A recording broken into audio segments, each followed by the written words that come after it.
Hey guys, how's everybody doing? Hopefully you're doing awesome. I hope so. So with Halo figures, Series 2, Series 2 I think has been really cool so far. I've only have one figure left that I haven't owned at one point, the Steel CQC, which is a Gamestop exclusive.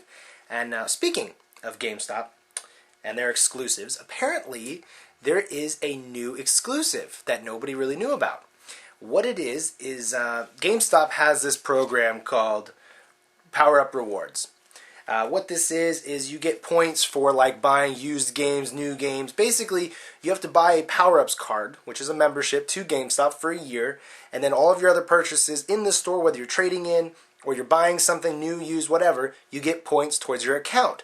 So what GameStop has done, working with McFarlane, is they have come out with a brand new exclusive Series 2 Elite Officer. Now this figure looks amazing. It's like blue and silverish white color. It comes with an energy sword. It's an incredible figure. Awesome figure. Beautiful. I want to get one really bad. And I'm sure a lot of other people just now learning about this would like to also get one. But it's only exclusive to the Power-Ups Rewards program. And that's not such a big deal. I mean, yeah, it stinks because some people live in other countries where they don't have GameStops, or they even live in the US and there's no GameStops around. So, yeah, okay, so the people who don't have a GameStop around, yeah, it's kind of, not fair to them. And I heard that there was only 3,000 of them in existence going to be made, which, okay, so then only 3,000 people, if everybody only gets one, is able to have one. So, okay, alright, so that's still, it's not so great. But the worst part about this is that the figure actually is valued at 27,500 Power-Ups Reward points. That's a lot of points. And in here, this little pamphlet thing that I have, this is the breakdown of how you get points. You get 10 points per dollar spent on all new games, consoles and strategy guides. Okay, 10 points. That's not that many. So you get 10 points per dollar. 20 points per dollar spent on pre-owned games, accessories, and consoles. Okay, so you get more for buying used stuff. Then you get 20 points per dollar on traded-in games or consoles. And then up to 500 points for activating online, completing your profile, and establishing your game library. So you get 500 points just for being awesome, just for starting. But basically, with all this other stuff going on, it's a $15 membership even to get started.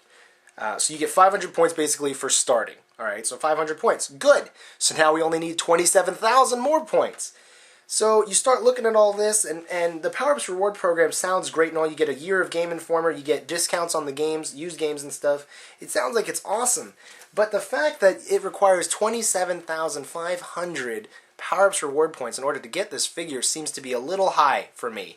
And the fact that there's only 3,000 of them just seems even more, I guess, insulting in a sense, because now this figure is absolutely only going to be able to be achieved and received from GameStop by the people who have a lot of money to spend on video games.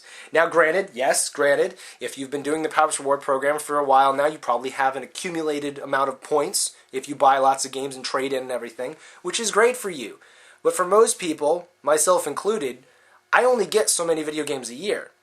I don't go out, it's not like movies for me. I don't go out and like buy a new video game every couple of weeks. I don't have the money to do that. And for the Halo collectors, which I'm assuming you're watching this, most of us are not going to be able to get the hold of this guy. Just not going to be able to. And I don't know, in the past there's been some exclusives that are pretty awesome, and some that they're okay, they're passable, like, you don't have to have them in your collection, but this guy's really cool.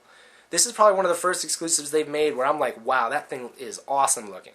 And it kind of stinks that most normal people will never even be close to being able to get this guy. Because, as soon as people get it and say, I got two and I wanted to resell one, the resale value of this thing, like on eBay or even somebody just selling it on a site like Spawn, it's going to be really high. Because there's only 3,000 of them out there. It's going to be a really hard to get figure. And if McFarlane, if you're watching this, please talk to GameStop, see if you can do anything. I know it's probably out of your hands at this point, and GameStop, if you're watching this, what are you doing? What are you doing? I mean, this is ridiculous. I mean, the figure, if this was sold in stores, is usually from around $10 to $16, depending on where you live in the world and what, and actually in Australia and stuff, I know it can be a lot more. But I mean, basically, it's just a standard figure. It's not, signed by Todd McFarlane. It's not signed by Bungie or something like that. I mean, it's not made in gold. It's just a normal figure that they're selling as an exclusive. And it just seems to be way too much. I don't know what they were thinking, and frankly, I actually hope that this is a huge failure on GameStop's part, because this is, I mean, you know, I like to support good companies, but when they do stuff like this, trying to just drain money out of people for an ordinary thing, it just seems ridiculous and very greedy. Very greedy. I mean, if they bump this up to having maybe 10,000 of the figures made, or even 5,000, and they lowered the value down to around 10,000 or 15,000 points, I mean, even that is still very hard for a lot of us to get, but at least it's closer. I mean, it's something more normal. 27,000 points is a lot. I mean, if you think about it, if you get 20 points for every dollar, say you bought a used game, well, most used games are like in the range of $20 to $40. So a $20 game that you're getting 20 points for every dollar, I mean, that means you're only getting 400 points. That's a lot of games you're going to have to buy in order to get that 27,000. I mean, that's a lot. I don't know. Maybe it's worth several $1,000s you to buy this one figure. To me, it's not.